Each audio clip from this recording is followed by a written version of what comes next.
Testing.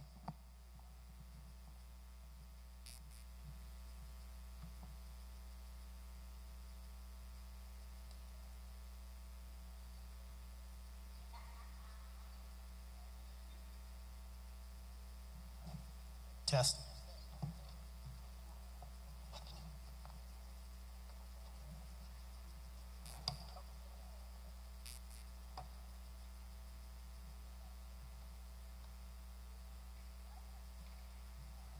Testing.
Good afternoon, everyone. It is 5:12. We're going to start at 5:15. We're allowing folks to get in and get settled, and we will be starting.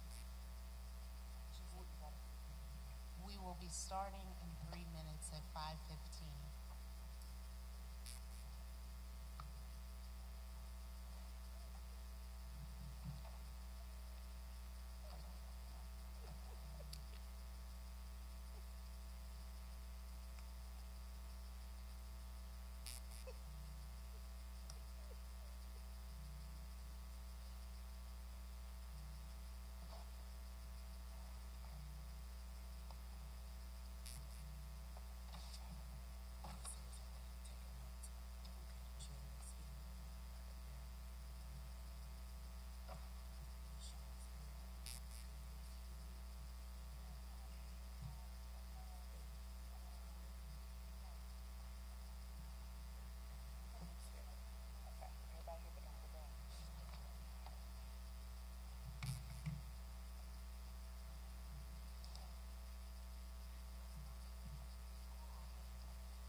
evening and welcome everyone. In according with our commission rules and regulations, there's a compliance statement that I must read, and then we will go with a welcome and according to our agenda. In compliance with notification requirements of Ohio Open Meeting Law and Section 101.021 of the Codified Ordinances of Cleveland, Ohio, 1976, notice of this meeting has been publicly posted. The boards and commissions of the City of Cleveland conduct its meeting according to Robert's Rules of Order. Actions during the meeting will be taken by voice vote. Abstentions from any vote due to a conflict of interest, let the police go by, should be stated for the record prior to taking of any vote. In order to ensure that everyone participates in the meeting has an opportunity to be heard, we ask that those of you in the audience, raise your hands and we will acknowledge you. And then we will be utilizing that method this evening. Typically our meetings when we give notice are both virtually and in person. So with that, I'll turn it over to my illustrious co. Good evening, everyone. I am the Reverend Dr. Lisa Maxine Goods, the very proud senior pastor here at the historic Shiloh Baptist Church, Cleveland's oldest Black Baptist church and the second oldest African American church in the city of Cleveland, where we are celebrating 175 years this year. And so as a part of our history making tradition, we are glad to welcome the first public listening session of this historic gathering of Black women, the City of Cleveland's Commission on Black Women and Girls. And so I want to welcome you here at Shiloh. Shiloh, we aim to do real, relevant, and redeeming ministry that matters, and this is relevant to the lives of the people here in the City of Cleveland. Couple notes of housekeeping. If you need to use the restrooms, out this door and to your right, you will find the second door on your left down the hall, the ladies' room, and further down a little around the corner, you will find a men's room. You can also go to the back and down the stairs, and there is a men's room on the left side and a women's room on the right-hand side. Also, when you do ask a question, because as you can see, TV 20 is here, and this is also a large sanctuary. The windows are open. To make sure that you are heard, please make your way to the mic so that your question can be heard by all, your questions, your comments. I think that's all we need for right now. I'm going to turn the mic back over to our chair for the rest. And so just within housekeeping details, we're going to ask our secretary to take the roll.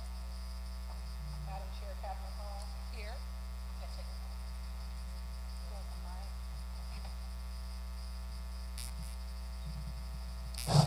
Madam Chair Catherine Hall. Present. Tanisha Fair, Commissioner. Present. Commissioner Dr. Lisa Goods. Present. Commissioner Councilwoman Stephanie House Jones. Commissioner Shamika Jones Taylor. Present. Commissioner Anastasia Shakorian. Present. Commissioner Damiana Willis. Present. Commissioner Lita Marie Wills. Thank you. A quorum is here. Thank you. And then the last housekeeping details is we are going to be approving our minutes from I'll first call on a motion to approve the minutes from our July 16th meeting that you received prior to our meeting tonight. May I have a motion? Madam Chair, I make a motion that the minutes be approved as read. You got the second? Shamika Jones, second. Any abstentions? Any corrections? All in favor? Aye. Secondly, we've I need a motion to approve the minutes from the August 13th meeting.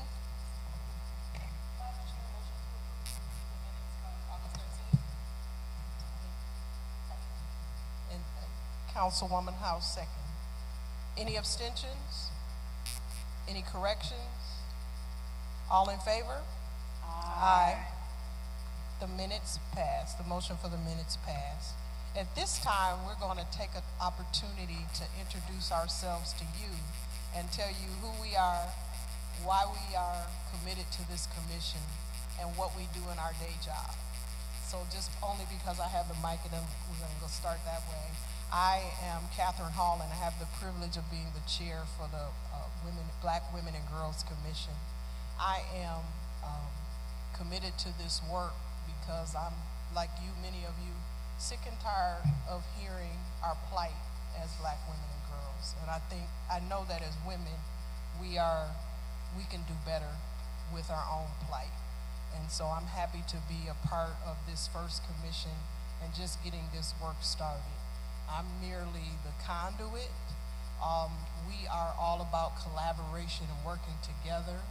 We can't solve everything as a commission, but our goal is to pull together resources, to have conversations, and to work collaboratively across this region to get things done.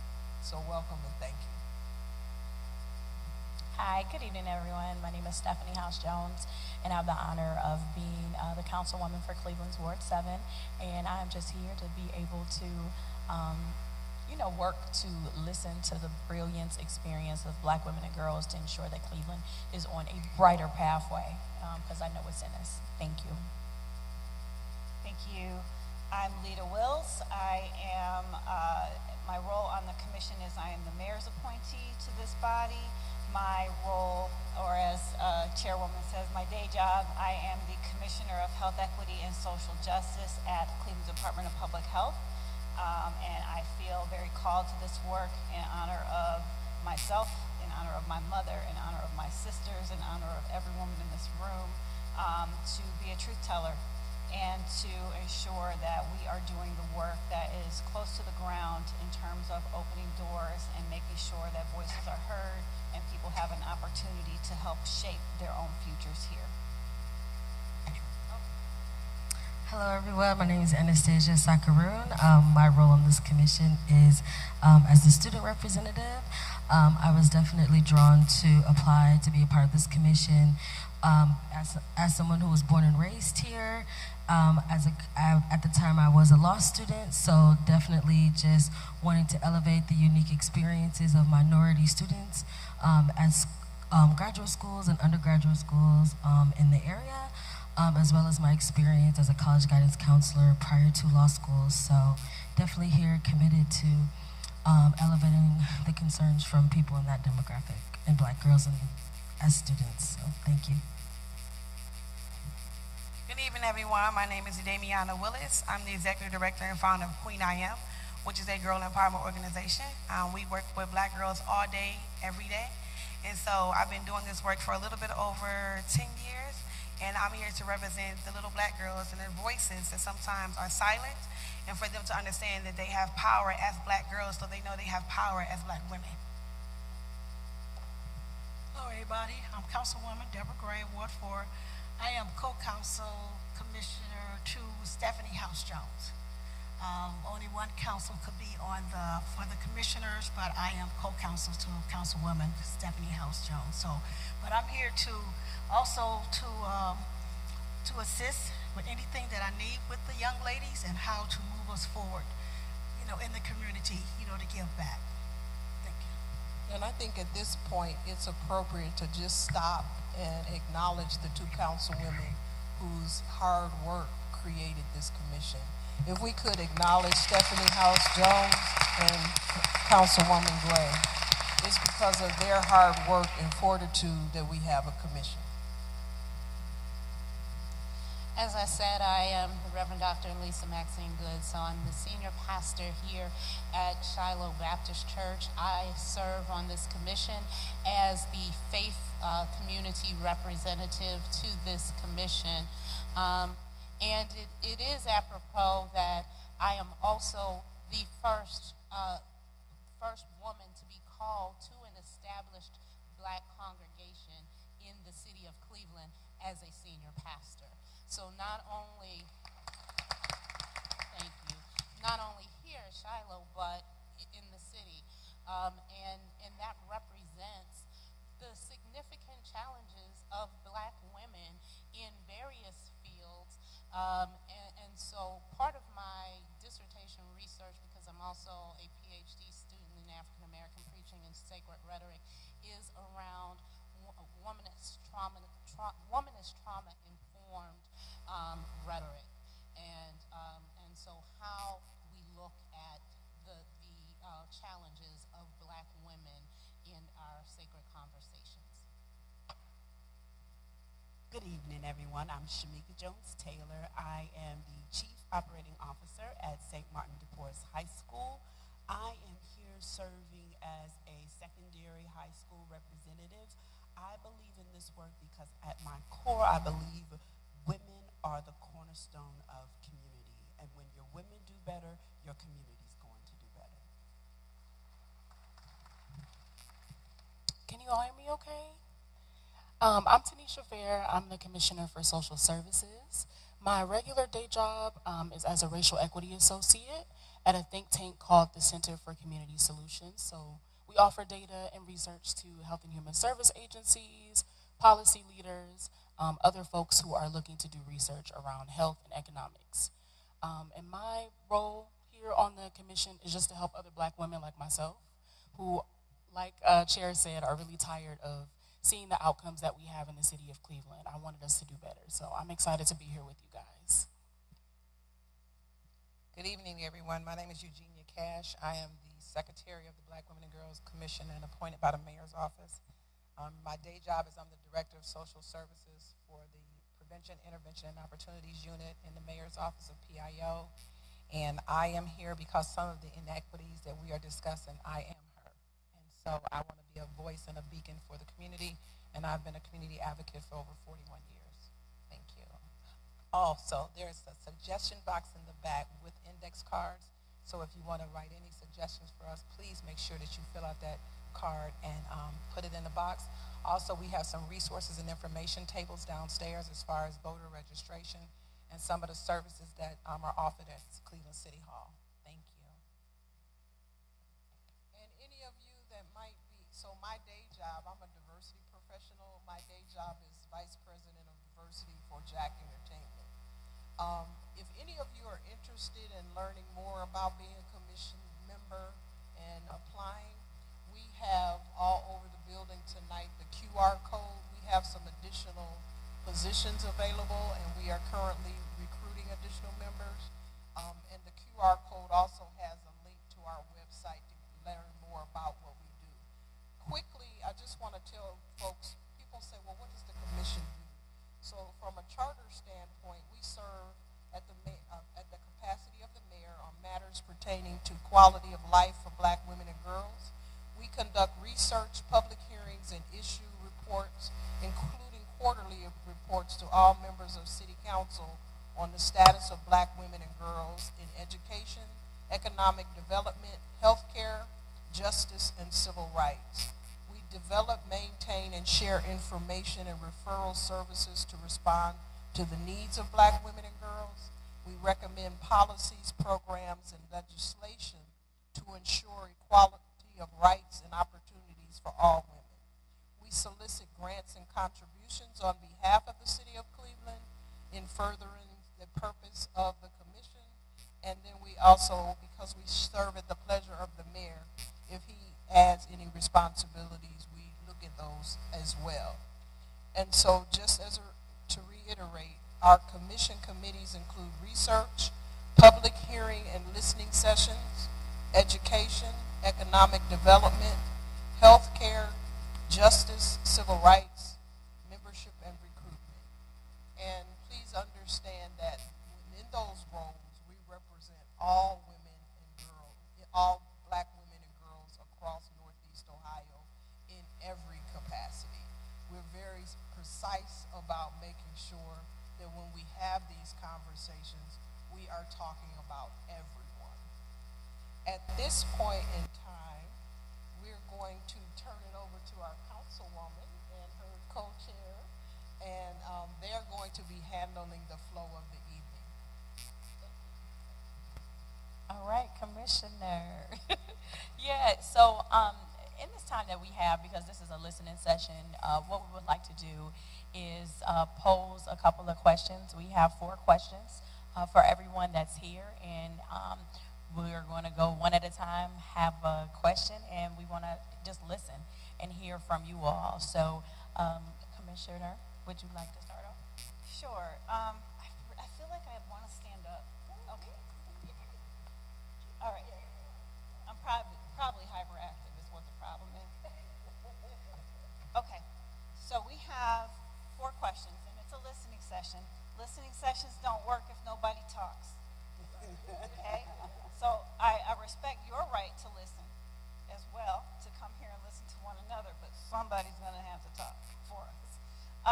So the way that we've designed this, initially we were thinking we might do smaller breakout groups, but the turnout here I feel like is manageable enough that we can have a decent sized discussion with everybody who's in the room, correct? There is a mic, this mic is on, correct, in the aisleway? There is a mic if you want to make your way to the mic, and I also will, Phil Donahue it, R.I.P. Phil Donahue, for those of you who are old enough to remember him. I will come to you with the mic. Stephanie can do this side. We'll stick to our 4 questions, but our 4 questions are kind of open enough that we hope to get more commentary from you and more ideas and thoughts from you. And likewise, there will be enough time for your questions that you either brought with you to challenge us, or as they bubble up. So we can do a pretty much free form, but we'll start off with our first questions and let that be our conversation starter. So we want you to feel free to respond. If you think you're loud enough and you're used to shouting out, feel free. We need the mic still because it's Right. people we're recording. For, so I know the people live stream, don't like using so the mic. We'll run. We'll find you. All right. Stephanie, do you want to open with the first question? So the first question is, what do you feel is the most pressing issue facing Black women and girls in Cleveland? Yes, ma'am. And please make sure you introduce yourself to the audience. Yeah. Good evening. My name is Bridget Smith Jackson, and one of the major issues facing women and girls in Northeast Ohio is housing quality housing, retention, and sustainability. And I want to go further. You mentioned to add, if you had something to add, I think that we overestimate our young ladies becoming women, and we don't have something like that in between a child and a woman. Even if they have a child, right, it doesn't take a maturity level to make a baby, but it takes a skill set and a maturity level to raise and maintain a household. So we're missing something in there, whereas they can go sign up for a place, but they don't have the skill set to maintain it, and the generational cycle thereof continues. So I would say housing and home ec, I think what it was once upon a day, what is it today in modern time? So something, that in-between piece. So I appreciate this so much. And again, can you share a little bit of your experience in life that has got you to offer this idea? So I worked over 20 years in a housing complex, subsidized housing in Ward 5. And so I started as a baby girl and became a woman there. And I was able to be directly, right, my position started off as a tutor. I started off, I volunteered there as a tutor, and then over the years I maturated into director of social services within that facility.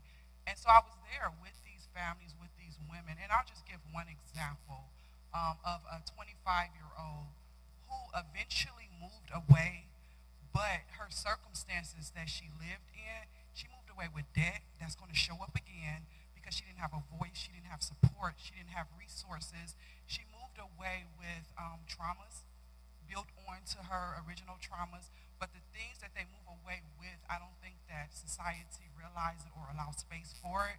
So you go from bad to worse.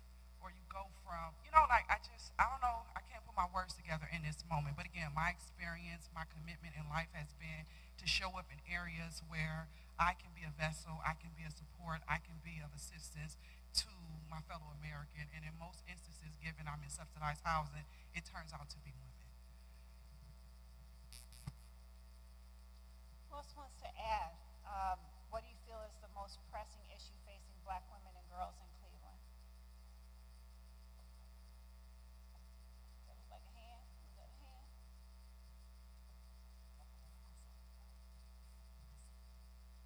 Hi, my name is Cheryl Wilcher. I'm a divorce attorney.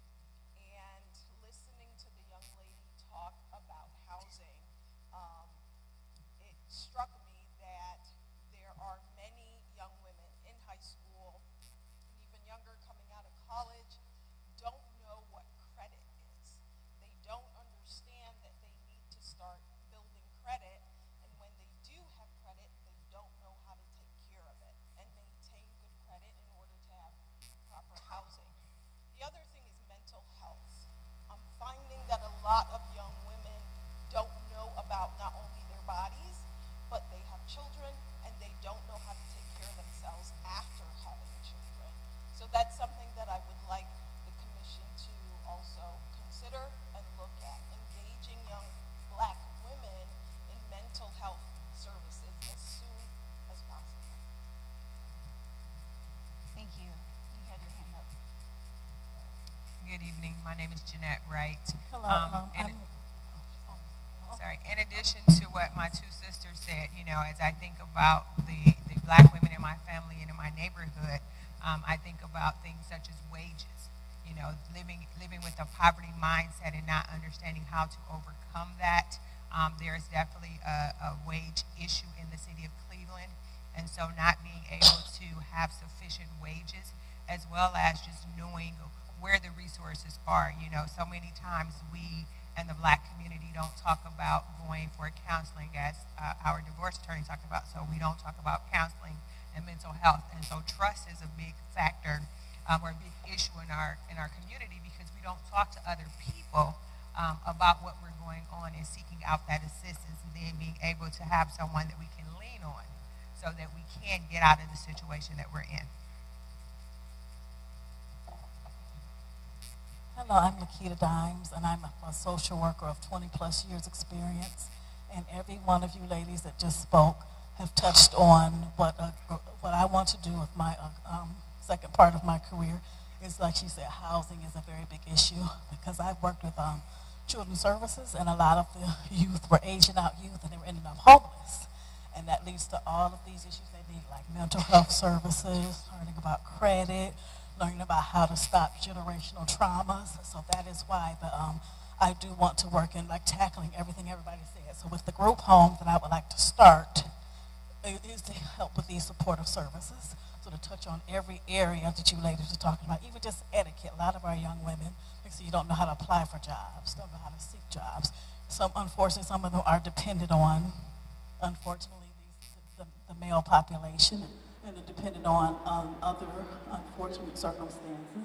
So everything all you ladies have just said before me is exactly why I want to start the group homes at HW, so it can provide supportive services like mental health, teaching them about building financial wealth, and just teaching about healthy relationships, and even how to buy property, so you can not be dependent on others, so you can be more dependent upon yourself. So thank you all you ladies that just spoke before me, because you just confirmed what I need to be doing.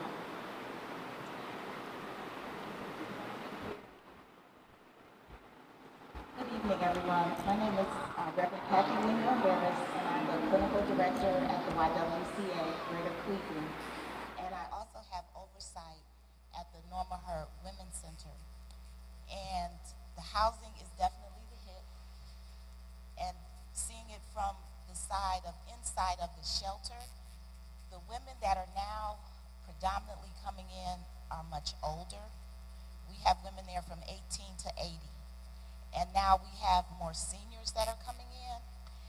And it's a sad situation.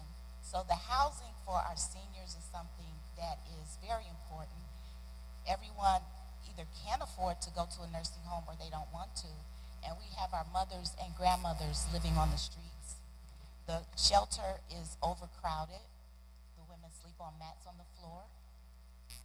And if you're too old or you can't ambulate well, you can't even get in the bed because some of the beds are bunk beds. We just recently separated the shelter. We're at a second location on the west side at Walton because the Norma Hurst shelter on Payne is being under construction.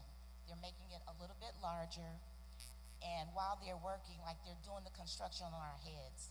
So they did open up another site on Walton, so we have 100 or so women there and 100 and so on Payne. So every night there are at least 200 or more women who are homeless, and that's only the ones that make it to the shelter. The mayor did start a program to get the people living in tents out of the tents, and they have been able to house them and get apartments. But guess what? New tents are coming because housing is definitely a problem because it's not affordable, and in the areas where it is affordable, it's dangerous. So I would say that would be the greatest initiative with affordable housing, safe housing, and especially something to support our seniors who don't have anybody in their lives.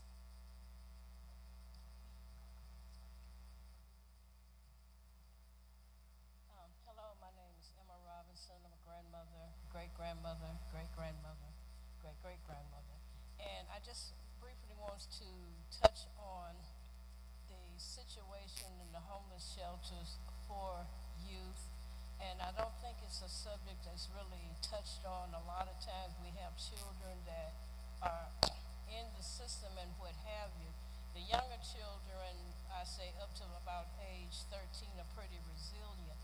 Then after that point, you start getting the youth thinking about the future. They start saying that there's no hope for them and what have you.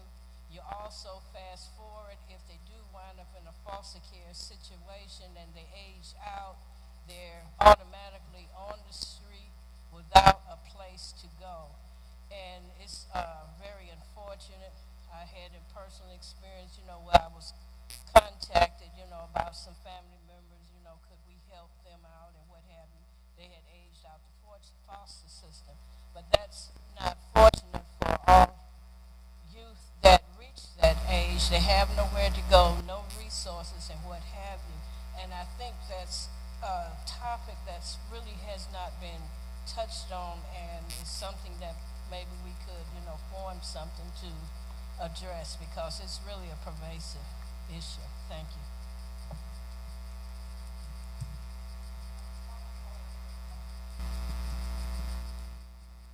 Hello, everybody.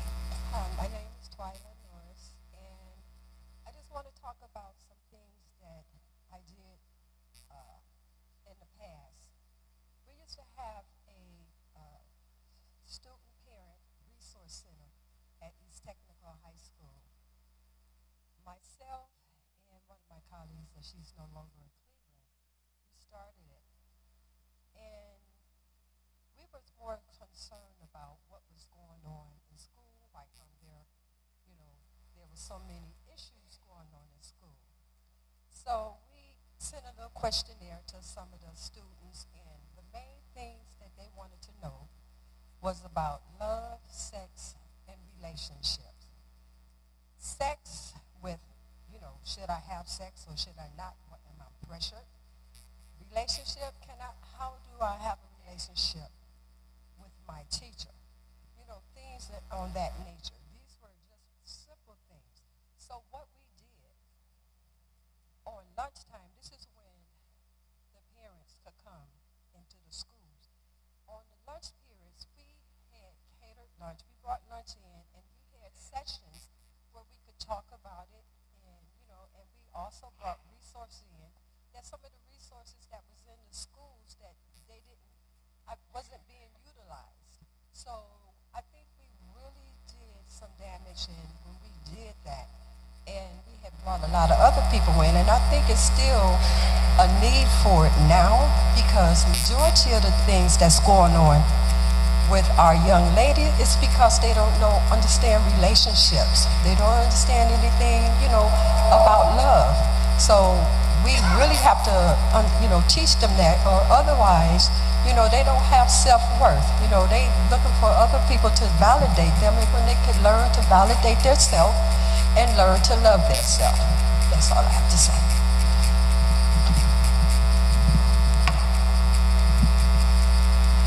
Yes, I'm Dolores Henderson, and I'm not presently working anywhere. I'm a retired school teacher.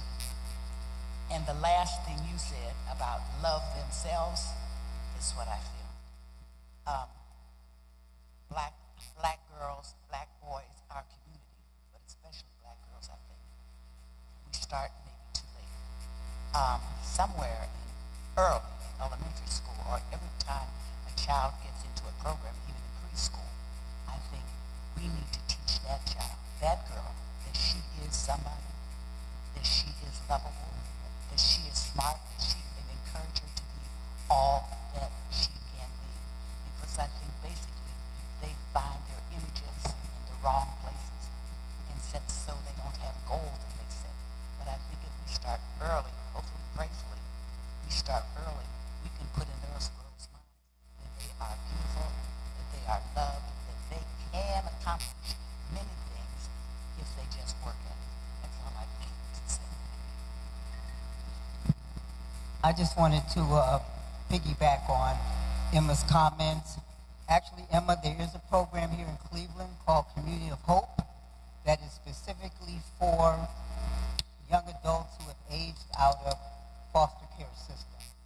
And in fact, I'm very involved in that program, and they work through the YWCA down there on Prospect.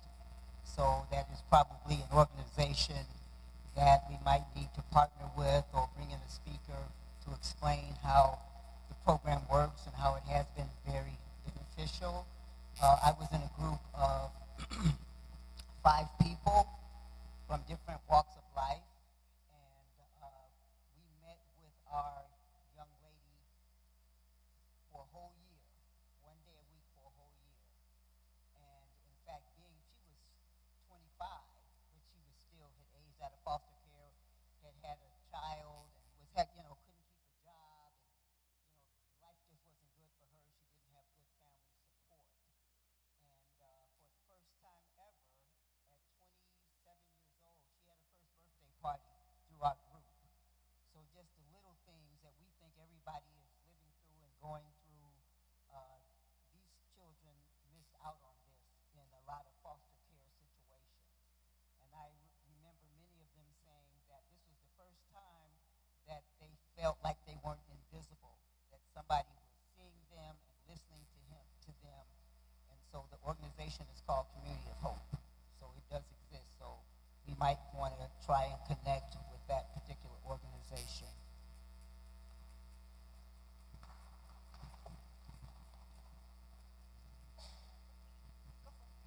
Okay, my name is Bridget again. So I just wanted to reiterate housing, retention, and sustainability. And I heard you all speak to the mayor's office, policy change, and things of that sort.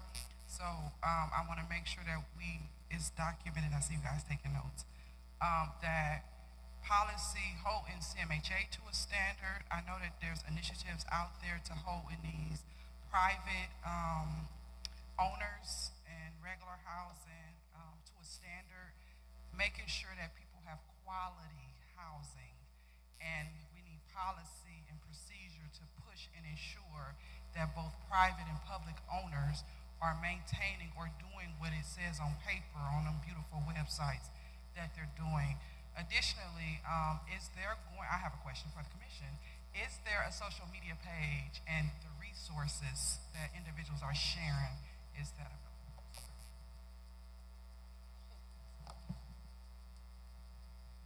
Hello?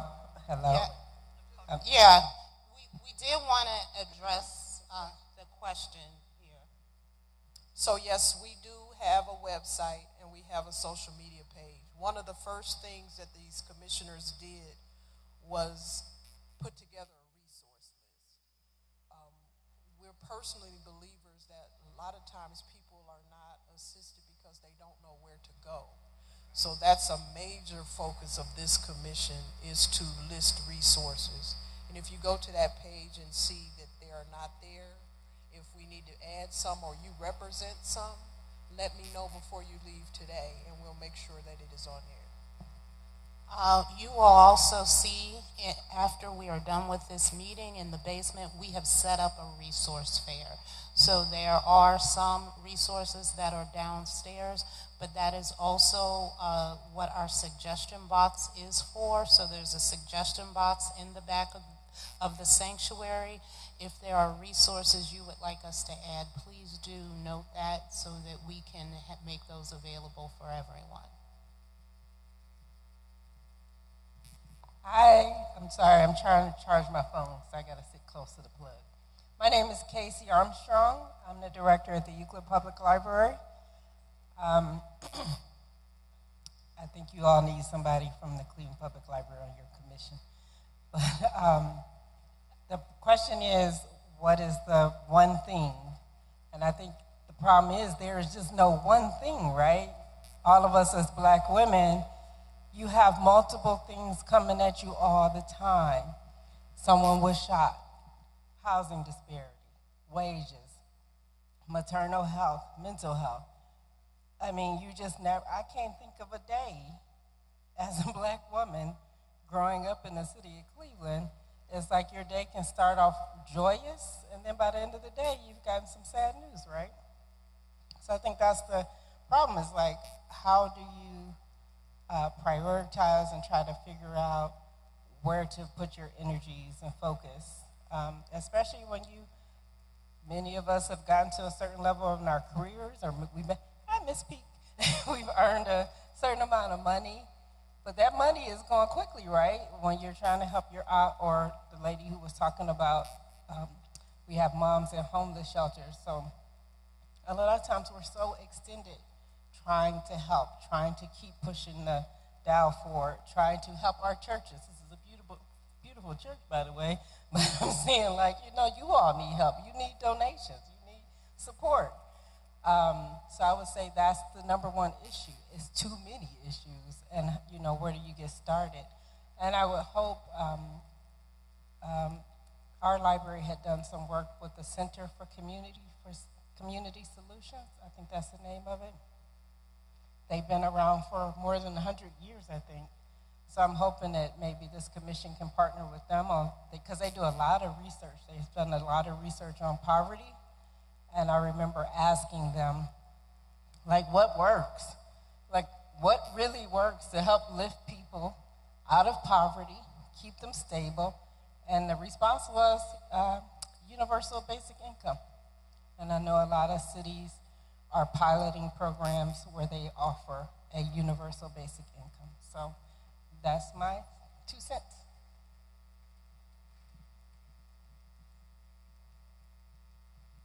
Good evening. My name is Chris Smith, and I am Senior Pastor of Restoration Ministries of Greater Cleveland. And one thing that I would say would be great for the commission to do, I'm hearing of all these resources and also the website, but a lot of people aren't familiar with the work of the commission, not even aware that the commission exists, so definitely not aware of the website, as well as many of the other wonderful resources that have been mentioned here. So I'm thinking 2 things. One, it would be great if the commission, and if you're already doing this, forgive me, partner with, like you're saying, libraries, clergy groups, whatever, where you become mobile. In other words, rather than just not that you're expecting people just to come to you, but create a situation where you are having visibility, where you're out in the community and putting on a bullhorn, basically. Here are the things that are available. Here are the people you can connect with, because oftentimes people will go to websites. I'm not speaking necessarily of yours, but people go to websites and links don't work. It goes to a dead page, et cetera, et cetera. So being mobile with your resources, letting people know in a clear way what's available in every category. Here's how you access these resources, and here's the name of some people, some human beings that you can connect with. Then the last thing that I'll say is there are a number of women, young women and girls who might have a learning disability and who are given great hope that they can reach their dreams and do X, Y, Z. By God's grace, they may get into a college or a community college or a trade school, and the wraparound services are not there. I know of 3 girls in particular in the greater Cleveland area who went to school away, who went to Kent State, who went to another type of college with great high hopes, only to fail because they didn't understand how to access accommodations, et cetera, et cetera. So just strengthening the relationships with schools, helping our girls to understand how to request the support that they need, and then creating avenues where they can not only request support, but where we will be confident that they will get the support that they need. Thank you. If I could just respond to a couple of things that you've said. This is the start of our public face, and so we have worked hard for several months to build our infrastructure because we didn't just want to just jump out there any old kind of way.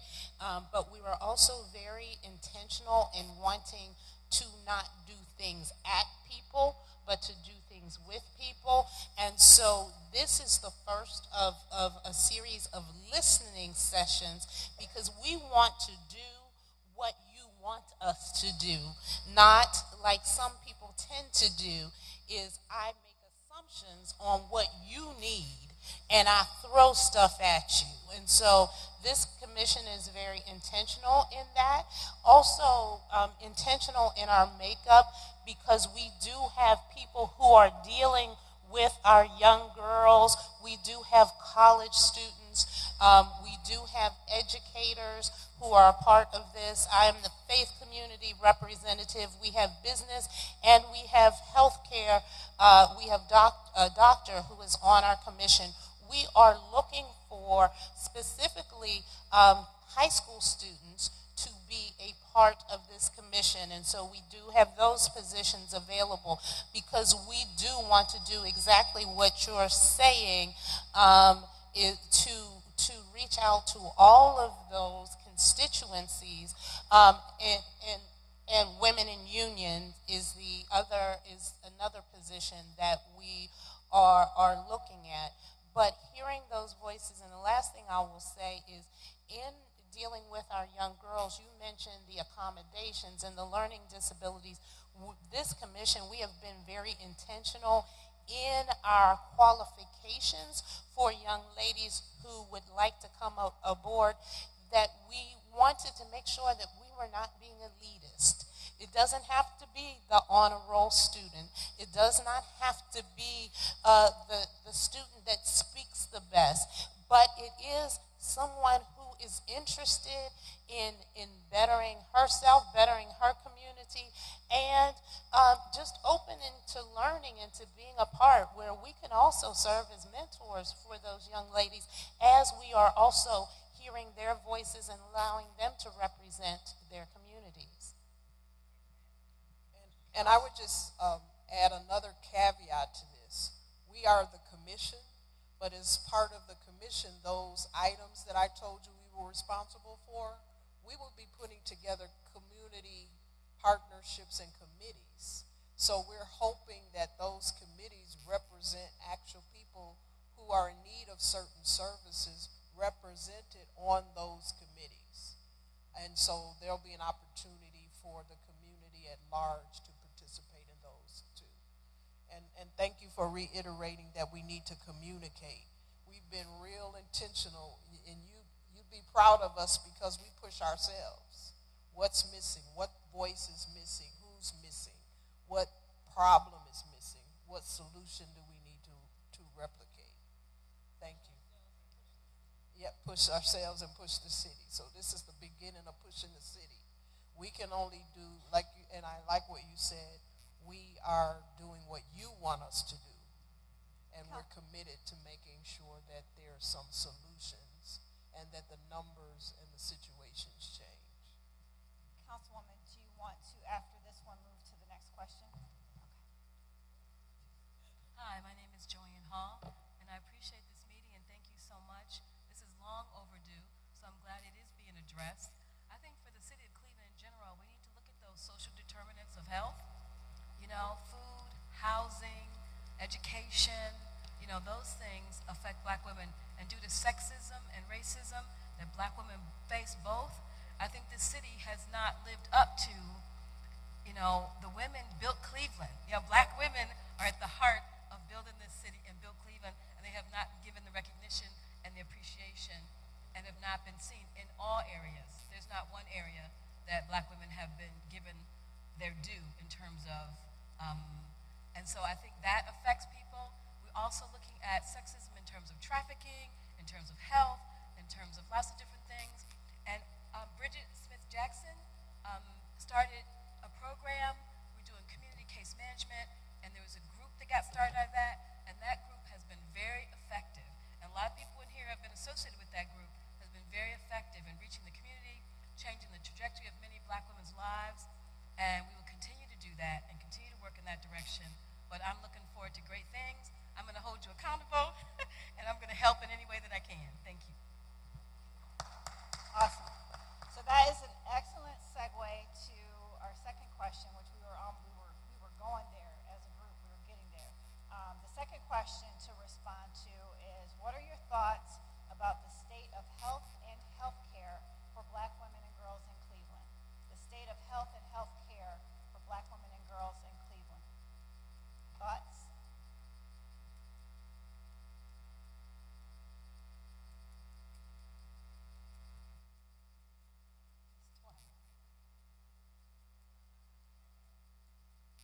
I just want to make a comment from what I heard from a doctor once. Black women are not getting the services that they should be getting from our health care, and that would be great because I don't know why, you know, just a casual conversation, you know, she was like, the best care that you can get is not in the city, you're going to the suburbs. Why should we have to travel to the suburbs just to get quality care? So that is something I want to ask. Are you reaching? Thank you. Who else? We know that nationwide statistics show that African American women do not get the maternal care that they need. The rate of death in terms of mothers giving birth, babies dying, is escalated among African American women. So something that we need to look into and bolster the research, and then also develop relationships with the hospitals and the women who are birth-giving age, so to speak, and help them to understand the things that they should ask for, the things that are red flags if they see this. Because sometimes a person will go to a physician, and if the physician is nice, they'll think everything is okay. But they don't understand that there are warning signs. Maybe they are going into preeclampsia and they don't know the signs. Maybe their blood pressure is too high. They don't know the signs. What are red flags? What are questions that they should ask when they go at each trimester? How frequently should you go when you are pregnant, et cetera, et cetera? So, in a nutshell, helping them to be informed so that they understand the correct questions to ask. Another thing that we need to do, I would encourage us to talk about, I don't hear much about this, but the types of medications that our people are given. For example, we're given cheap blood pressure medications. You go to the physician and you get a medication for your blood pressure, and it's only $1. But that medication, because it's a diuretic, strips you of your cartilage, strips you of your nutrients, and so you develop all other kinds of problems when people who who don't look like us are given better medications, cost a little bit more, but down the road cost a whole lot less because their body's not beat up and torn down. We're hearing issues of access, of quality. What else? The access is what you mentioned, but that's what I was going to say. Access to quality health care for the community. My responses are a bit biased because my commitment is to a particular area. The demographics of that area, as previously mentioned, is social determinants, paying more attention and having readily available services. I will task the commission to accountability for the organizations that on paper, again, say that they do X, Y, and Z.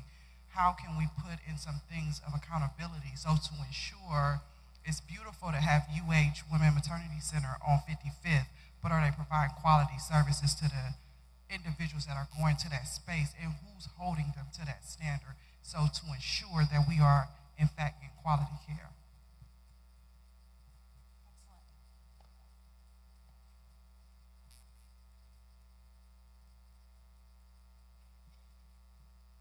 Hi, my name is Veronica Thornton. Most people just call me V. I know a few of you in the room. As far as health care go, as black women, a lot of times we have a tendency to rely on Western medicine, and that's not our culture. And even if you believe in parts of that or whatever, we do need to have access to holistic health services because it will help us as a culture thrive. Everything they give for us is not for us. So that's something that we need to actually take into account as we approach healthcare. And also, creative expression, arts and culture is a big part of our health. If we can't express ourselves properly or give people the tools to express themselves properly, then we're going to have a lot of built-up anger, trauma that's not addressed, things that can be addressed through our old ways that we've gotten away from. And the village mentality helps. So I just want to put that out there.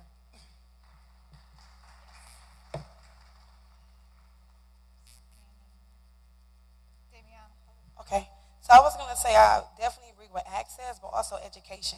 I feel like a lot of times they don't understand the vocab or the verbiage that they are using.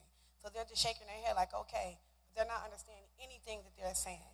Being someone who experienced it with my own daughter, I had to go home and do my own research because exactly what are you saying to me? You're saying my daughter has a lung problem, but it's really her heart.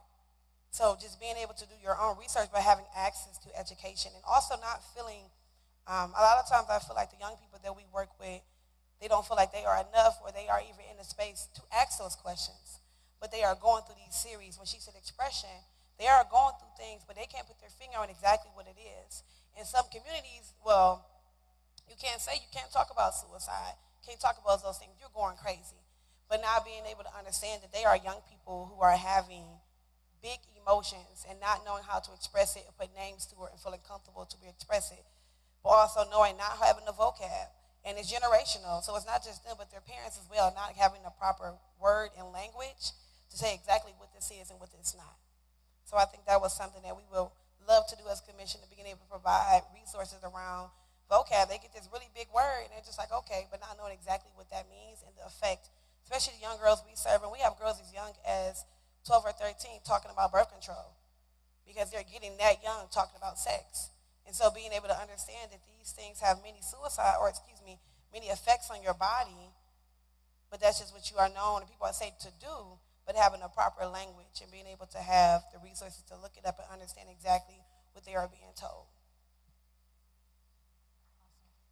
And then I will speak for one of our commissioners who could not be here. We are proud to have Dr. Linda Bradley on our commission. And one of the things that she's kicking around with us is a checklist, how to teach people to be advocates for their own health. So taking all of the things that you've recommended and having a checklist. Here are the things you should ask. This is what you should be given. Here, just teaching people how to be advocates for their own health.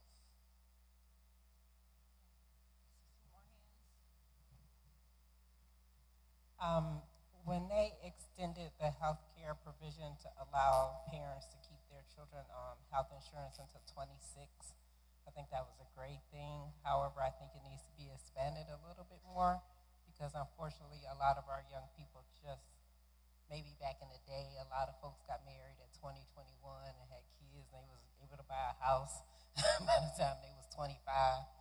That's just not the reality nowadays. I think that we could provide a little bit more support to some of our younger adults if there was a mechanism to help with health care, and especially as we talk about all the other disparities with wages and housing.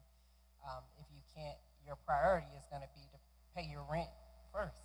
Your priority is not going to be to pay for your health insurance. So I think that's the big problem, is just trying to help our young folks afford health care.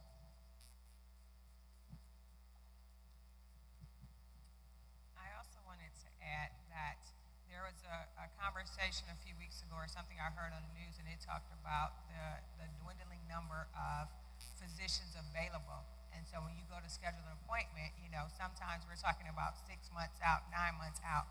So we need more people in the medical field so that we can get access sooner.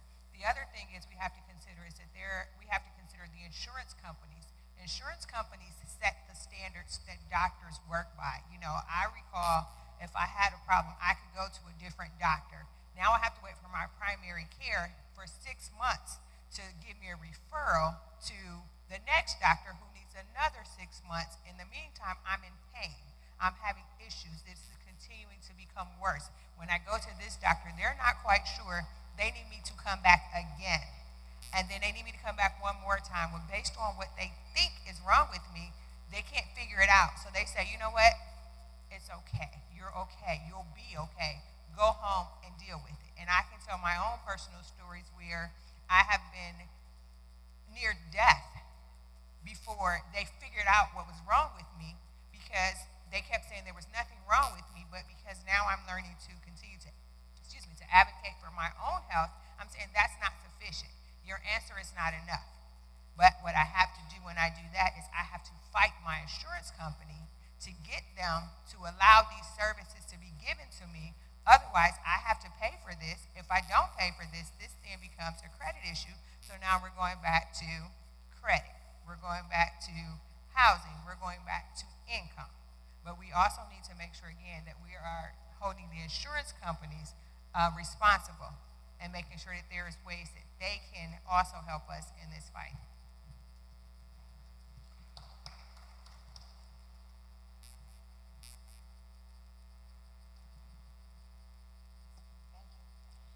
So I wanted to return again to the unhoused population and focus on the health issues there.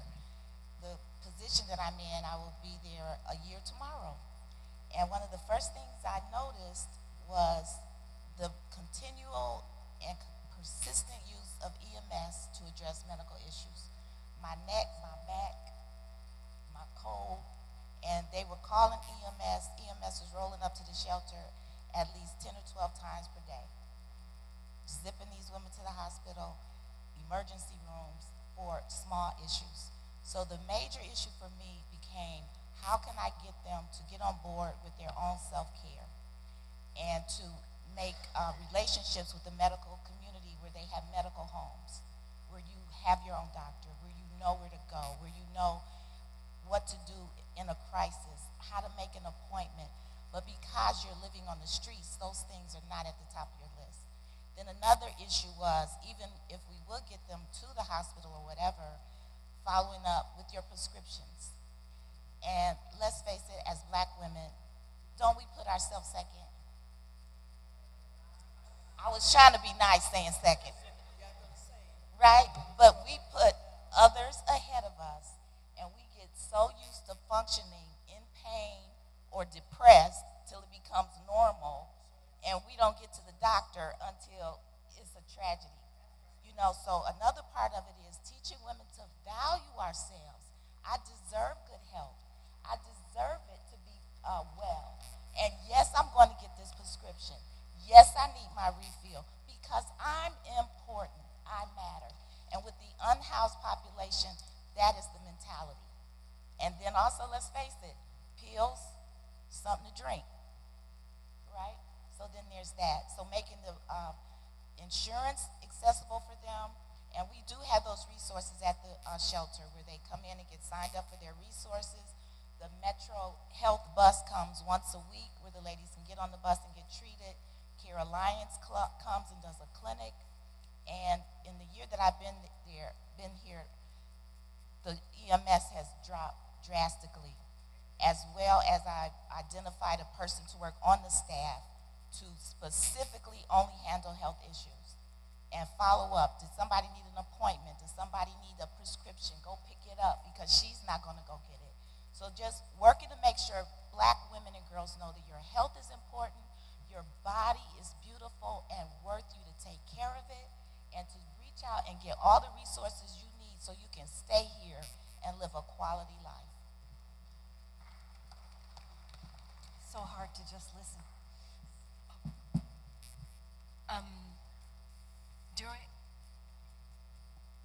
During enslavement, the enslavers deemed black women as superhuman, super strong, so that they could work them as hard as animals and work them like the men, and they could abuse them in ways unimaginable.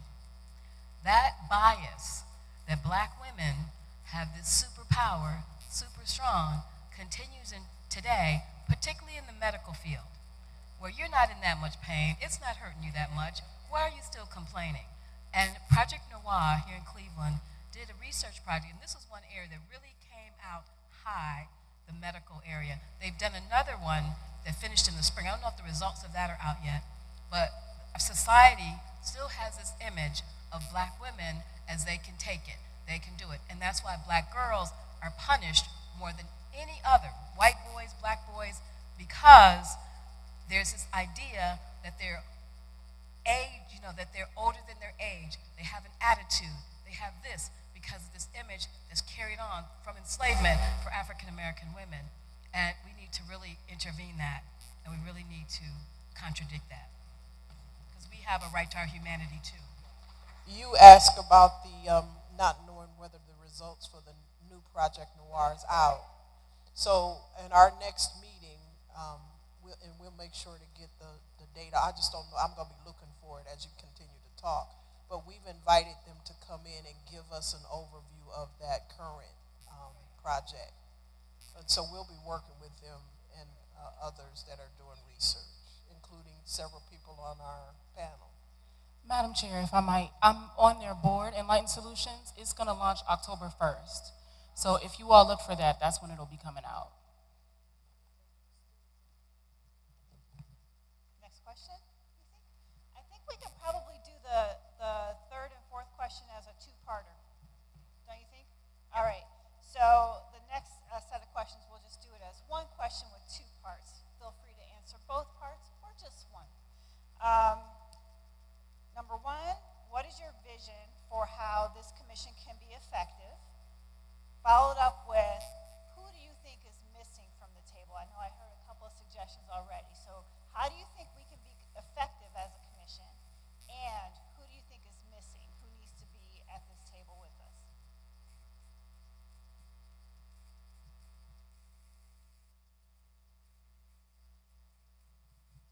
My name is Bridget. I can't think of the phrase with, it's a phrase, y'all gonna help me with it, where you make these promises you can't keep, where you say, over-promise and under-deliver.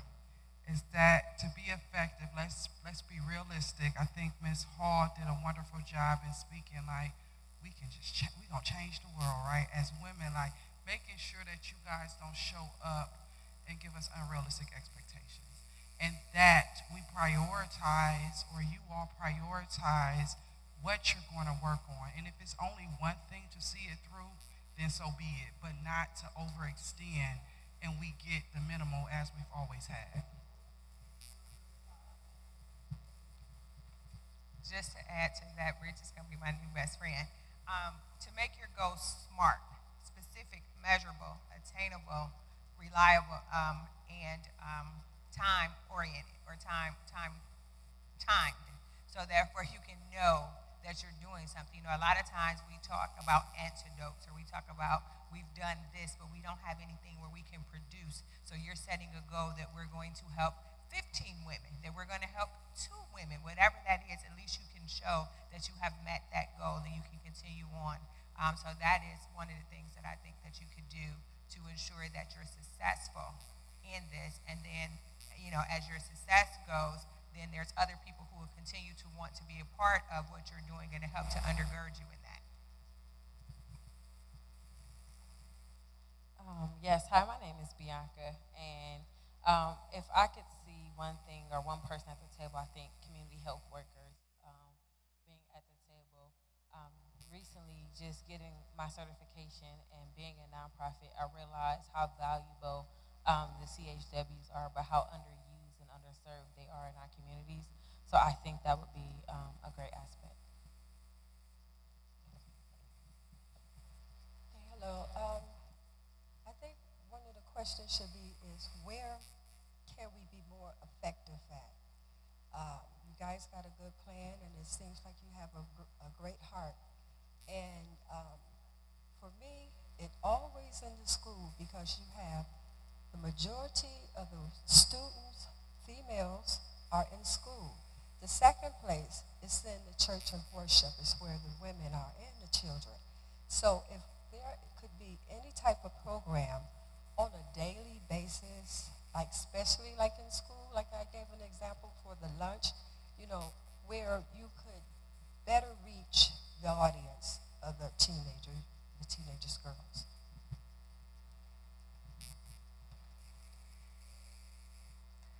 Good evening. My name is Cassandra Jones, and I'm a member here at Shiloh Baptist Church. One of the areas that I have not heard mentioned that I think is critically important for black women is domestic violence. We all know someone, or perhaps ourselves, who have been affected by this subject, and it ties into everything else we've been talking about: housing, mental health, all of these issues. Many of them stem or and somehow are related to domestic violence. So I would like to see this as an area that the panel focuses on as well. Hi, my name is Allie Black. I'm a writer, artist, poet. I'm the program director for the Aspire program at Hathaway Brown School. And I just want to say that I think the artists are an artist is missing from the panel or from the commission. You mentioned arts and culture. I think especially for our young black girls, somebody talked about expression. And so if there is no artist on the commission, I'm just a little afraid that that piece is going to be missing. So I think you all should tap into your artists, and I'm here.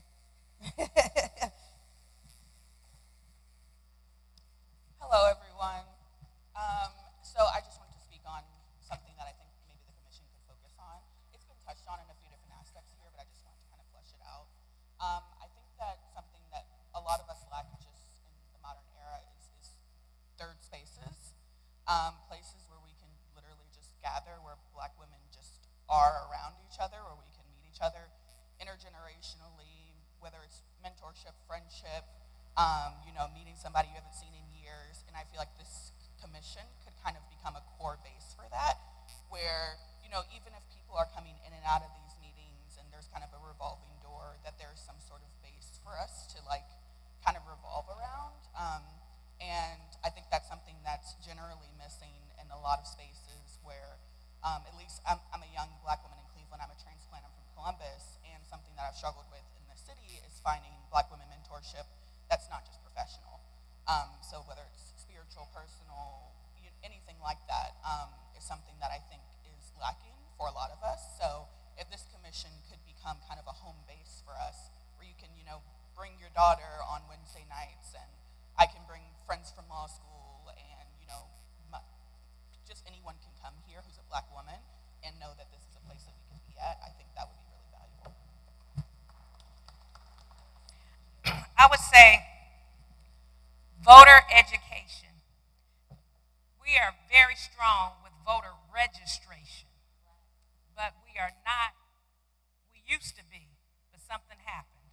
are not strong with voter education.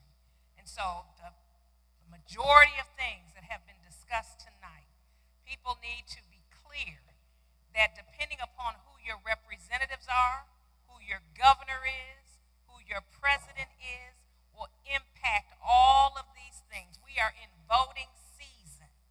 In November, we're going to make a decision one way or the other.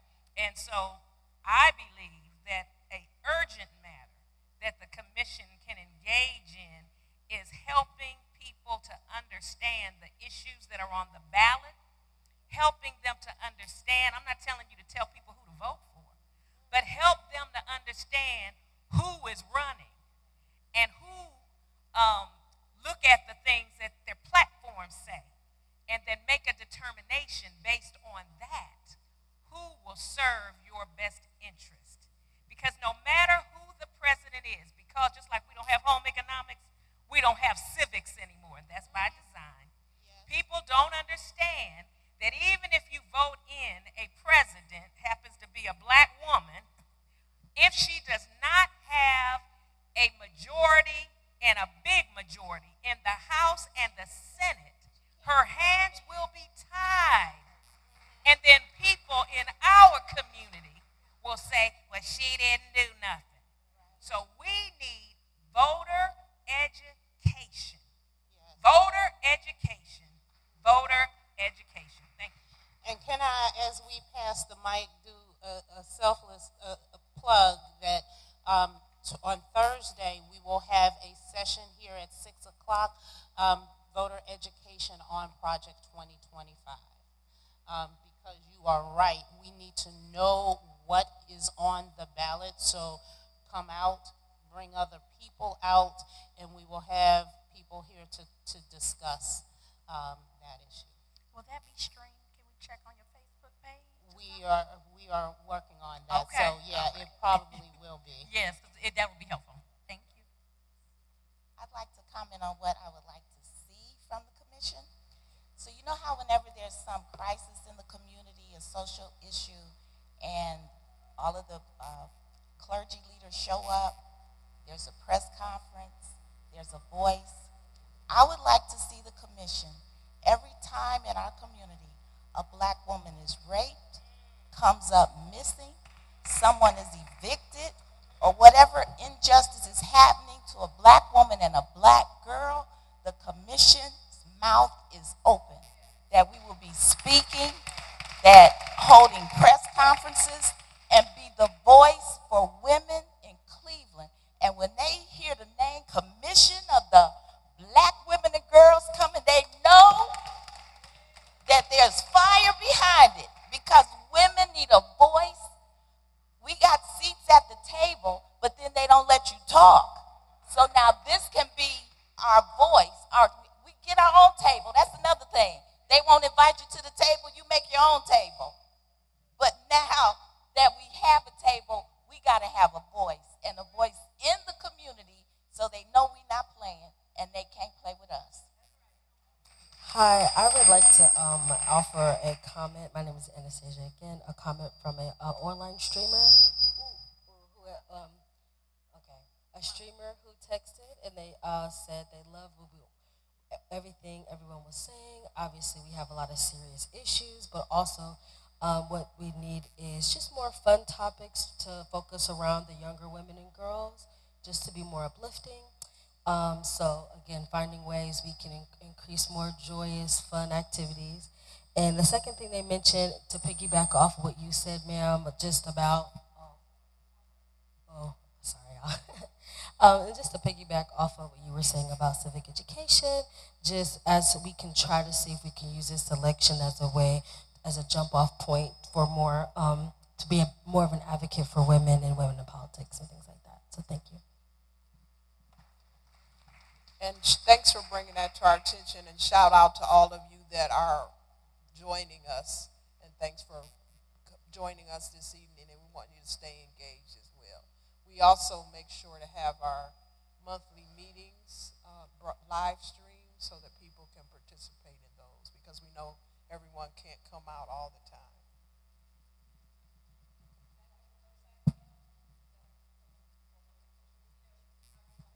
So for those of you who joined us late, if you take a look at, we have on the back walls, you can access our, you can get one of these here, but it'll take you right to our website and you can sign up to be a part of the website. And that's where we post everything, our meetings, articles, and other information, as well as our resource page. Good evening. My name is Monique Wingard. I am a doctoral student at Kent State University. Thank you. Something that I'm focusing on is media literacy, and specifically digital literacy, and even how our young people get news. And I apologize, I did not stand up to mention that is one of the issues that I am finding, is not just literacy in general, but again, our young people being better critical thinkers in terms of how they are taking in the news and sharing news and information and deciphering between misinformation and disinformation. But that's actually not why I stood up. I stood up to say what my vision is, and my vision is that the path to collaboration be made clear. I would be remiss if I did not mention that I represent 3 organizations that are very much addressing a lot of the issues mentioned, or the pain points mentioned tonight, which those organizations are the National Coalition of 100 Black Women, the National Council of Negro Women, Cuyahoga County section, and Girls on the Run. And I know that when I go back with my notes that I've been back here typing, everyone will be excited to hear that the commission is having the community listening sessions and to see what issues need to be addressed, but they're going to want to know what's the next step and how can we help, and I know that they would very much so like to do that. And thanks for bringing that up, because one of the things we said early on, we can't do this alone, and we're not trying to reinvent the wheel. And so one of the issues that came up in the research and other places is the silos that exist with this work. So we want to be that conduit and bridge to bring those organizations together. Our hope that a year from now, when you come to this, we started tonight with the resource tables in the basement, but you will start to see us do collaborative things with other groups. That's what we're all about. Can you name those organizations again? I got the National Coalitions of 100 Black Women, and you had 2 more. NCNW, the National Council of Negro Women, Cuyahoga County section, and Girls on the Run, which they will have the State of the Girl, which is going to be an international conference, will be here next year in 2025.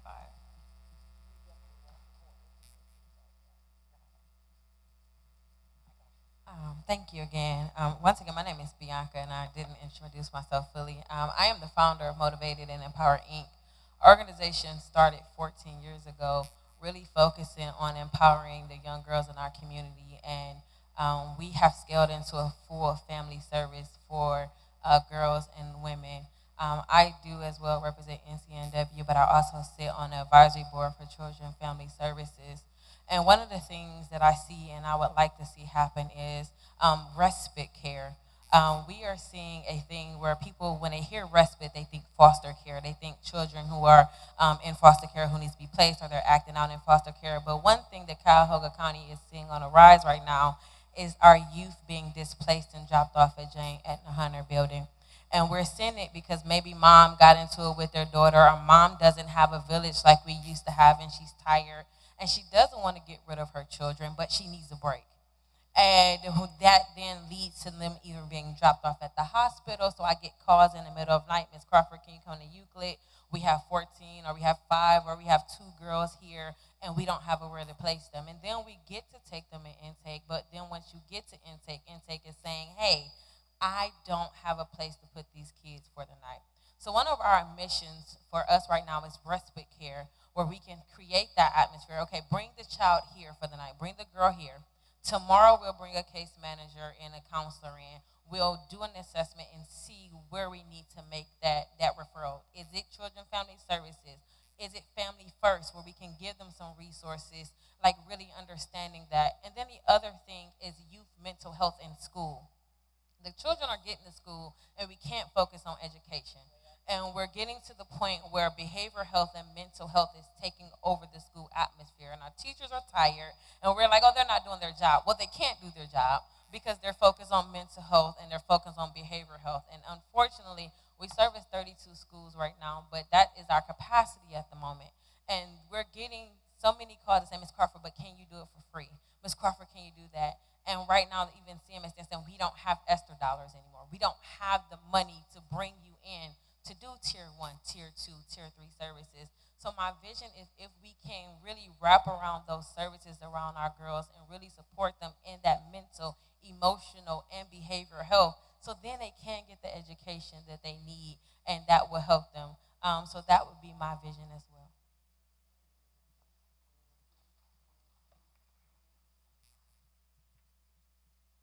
I don't feel well. I feel vulnerable. I feel like there's something about my housing. There's something about my mental health. There's something about this child that I told not to do this and they're doing it. I feel all of that. Everything you've said here tonight, I respect, and I'm so happy about the commission. All of you that have these various groups, they're all good, but they're separated. I wish there was some way that we could put all this talent and all the groups together for the benefit of Greater Cleveland.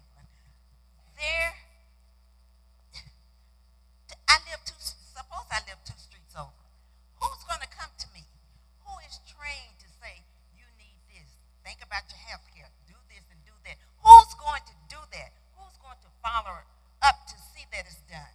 People need to be trained, and I think training has to start in the schools for our youngsters. Our youngsters know far too much, a lot more than you think they know. And so they're going through all this at home, all the things their parents and guardians are going through. They need training too, so that they don't fall into the generational gap that we're talking about here tonight. I think that all the groups are wonderful. I just wish that in the future, near future, not tomorrow, that we could get together and find a way to train more people who can come to you and say, I can help this person. I have 16 people. They said they're going to do more with their health care. I know they are. I talk with their doctors. There are not enough people trained to do that. So I think training is very important. But I think a meeting like this is just the beginning. And I thank the commission for the work that you're doing. And I still feel vulnerable. Thank you.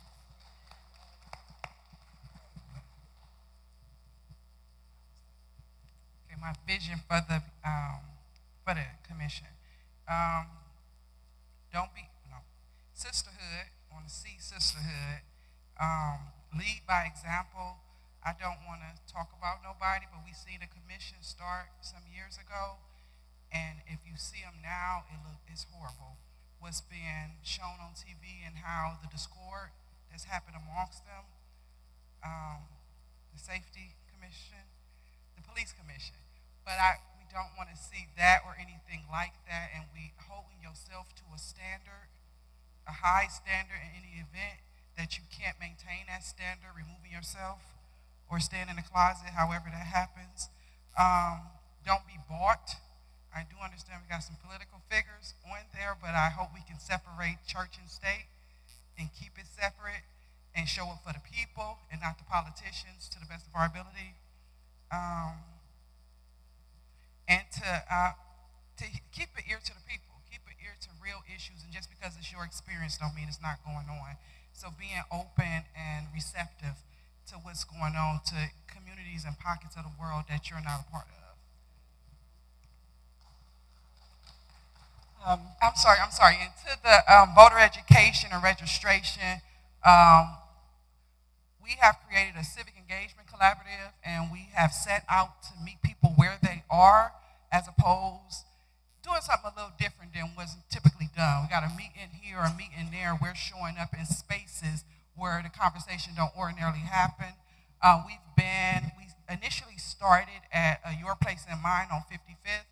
We moved to the Box Spot, and we did a couple of events this past year there, and tomorrow is our next event, and it's at Finn Cafe, formerly known as the Sunny Spot, I believe. Sunny Spot at Finn Cafe. So it's tomorrow evening. I will tell you, Thursday evening, Thursday the 26th. It has been absolutely marvelous to date. The response and the reception of the people in the spaces have been absolutely amazing. You would be amazed at where we're at and how uncomfortable we are in showing up where our motto is this from PhD to GED and all the way in between come to our events. And the comfort that individuals have felt in speaking up and sharing their stance, you'll be amazed. So I invite or encourage you all to come out if you get an opportunity. You have the schedule. Thursday, September 26th is our next one. We're going to do October 10th, October 24th, and then November 5th on Election Day. I don't have the numbers in front of me, but we have encouraged, we allow for open conversation, open dialogue. We don't try to sway. We allow all information, and we are there, and we also connect with local politicians and others to have the conversation, because some of us are just misinformed or we just do not know. And last thing somebody mentioned about the schools and what's going on, the CMSD levy is on the ballot. And we say, the young lady to my far right, with the services that she's doing in the schools to help out, making sure that we are informing our neighbors, our brothers and sisters, and everybody that CMSD levy is on the ballot. We can't afford, I love the example that this pastor here said, today the money looks big, but our tomorrow, we can't afford the cost of not putting the resources in the school to accommodate our kids, especially the mental health services. Hi, my name is Sherry Bowman. I was on the Community Relations Board with the City of Cleveland. I termed out in 2021. First, I want to say to the pastor that's over there, voter education is a must, but it doesn't just happen around election time. It needs to be an ongoing process because issues are always evolving. And one issue will lead you into the next issue, which will lead you into the biggest issue come election time. The second thing I want to say is I've heard a lot of good discussion about what women need and black women need in particular. Black women need health care. We need better housing. We need to educate our kids. We need to talk more about mental health and making it less of a stigma as it was when I was growing up and some others were growing up. I haven't heard one mention of black women who live in the LGBTQ community. They have no representation on this board. When it was drawn up, it wasn't even put in as a qualification. And black women in the LGBT community need everything that all of us as black women require as well. Thank you. Hello. It's not me, is it? Okay. Recently, I mentioned that I'm a librarian. And I'm a nerd. So I was downtown at the Cleveland Public Library reading the research on the Cleveland Commission on School Integration. If some of you are old enough to remember, they have a wealth of information about all the listening sessions, all the communication, all the things that they did to try to make integration of Cleveland schools and the busing a success. As we know, that didn't work, right? They started that in about 1966 or so. And Cleveland schools are still fairly segregated, right? I mention all that because you say, what is our vision? My vision for this commission is success, but not just success now, success in 50 years. You all serve at the pleasure of this mayor, so I'm hoping that some supports or something can be put in place so that when Mayor Bibb is no longer here, that the work doesn't go away. And I'm also concerned because as I was reading through all the information on Cleveland Schools Integration, you all talked about voter education. Well, I think part of the reason that the project failed is that those type of changes, systemic changes, take a long time, right? takes a lot of dedication and people to keep moving it forward. And so it's like, okay, we're here today. We're going to start it off great, but who's going to pick it up in 15 years, right? Who's going to continue the work? Because this isn't something that's going to be solved overnight. There are probably some things, some goals that we can achieve in 1 year or 5 years or 10 years. But to really make an impact, you're looking at a trajectory of at least, 30, 40 years from now. So that's my vision.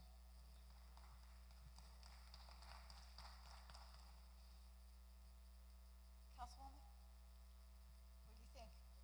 Are we talked out? We got more? I forgot to mention, I'm hoping that the commission can also look at best practices.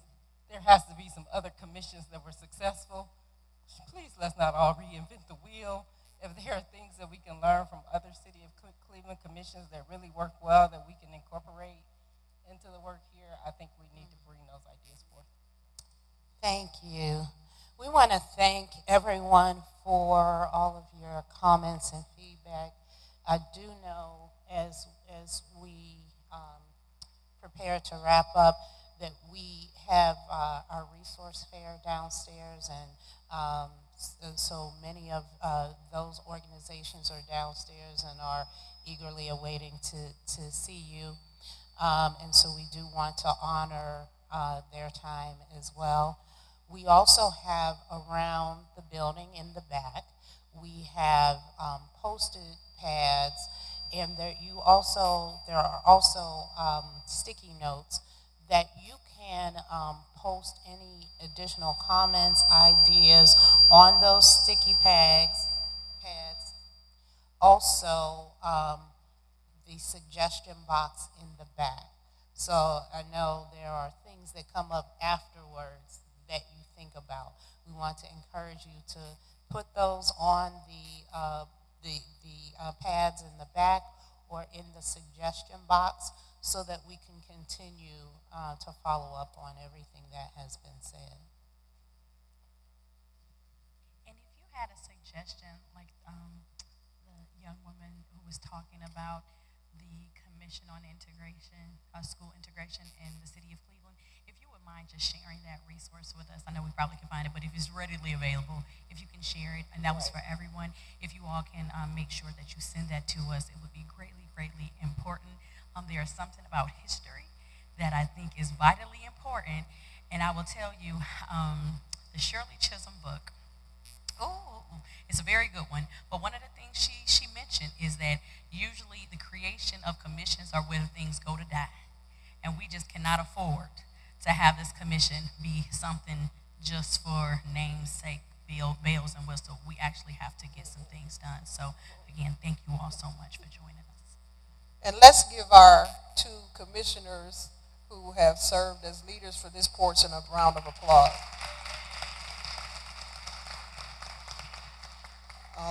I will tell you that the women you see in this room and those on this board who are not available tonight, we're committed.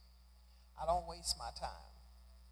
We have long conversations about wanting to make a difference, we have a lot on our plate already, and so we don't need to be sitting here. We want to be sitting here, and we want to make a difference, and we don't want to reinvent the wheel. We want to tear down silos. We want to collaborate, and we want to have the voices in the room. And as you suggest, we are starting with best practices. We have the people who have done the research at our table and working with us. And so you have given us rich thought tonight, and we thank you for being candid with us. You will see us moving on some of the things that you have suggested tonight. If you want to be a part of this, you could also leave your name and contact information in the suggestion box. So next steps is we have our October meeting that we will be publicizing, and again, the individuals responsible for Project Noir will be giving their information in October. You have an opportunity to, Sherry, could maybe consider being part of us or suggesting someone who should, because we do have positions available. and then make sure that you stay connected with our website as well. We have for you some light refreshments in the auditorium downstairs. We have resources. People have given their time. Please, if you go out this way and downstairs, correct? Okay. Go see those individuals, and we are sticking around to talk to you if you like. Yes.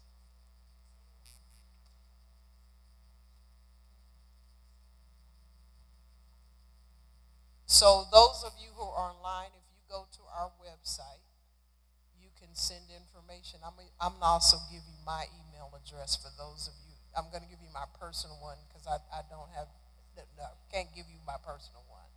If you, I got it. So you can reach us. My city email is lgoods@clevelandohio.gov. And if you go to our webpage, there's a link that you can contact any one of us. But there is also a place where you can request contact or send information. There's a contact form on the website as well.